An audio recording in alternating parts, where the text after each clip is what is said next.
Have America's elections become too restrictive? Well, over the years and much more recently, many are saying the answer is yes. Indeed, when it comes to filling legislative seats in Washington, unless your name is tagged with a big D for Democrat or a big R for Republican, you're often treated like a nobody.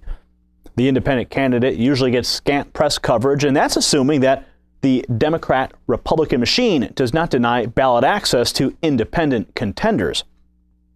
A recent development regarding this issue came on November 13th, when Christina Tobin, the founder of the Free and Equal Elections Foundation, interviewed John Dennis.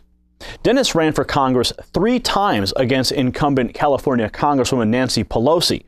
Pelosi, a Democrat, is a former Speaker of the House.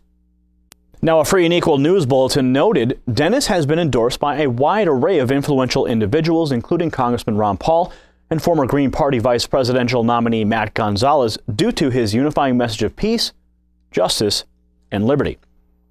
Ms. Tobin noted that in 2010, during his first congressional bid, Dennis held a Principles Over Politics rally with Dr. Paul and Mr. Gonzalez in front of San Francisco's City Hall. The rally was held to call out Pelosi for supporting the very same policies she claimed to be against as soon as the Democrats claimed their former House majority in 2006.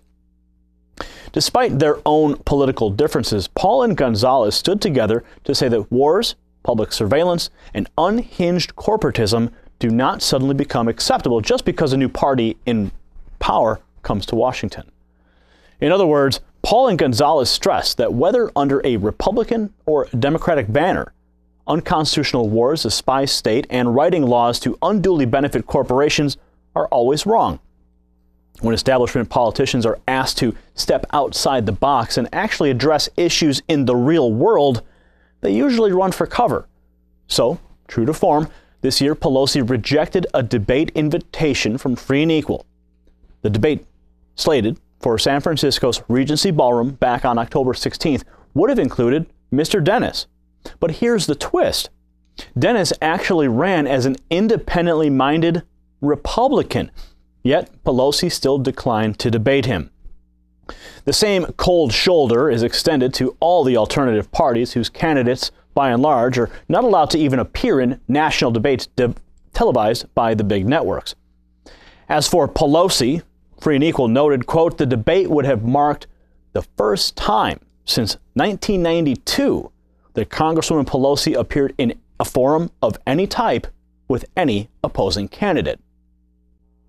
Now, in his interview with Free and Equal, Dennis highlights Pelosi's track record of avoiding public discourse and debate, as well as her record of supporting endless wars, renewing the Patriot Act, renewing NSA spying, and colluding with banks, military contractors, and other special interests. In the eyes of many, all of the foregoing illustrates the sheer arrogance of the established parties, which narrow the political field so much that unconnected parties and candidates are continually shoved to the sidelines.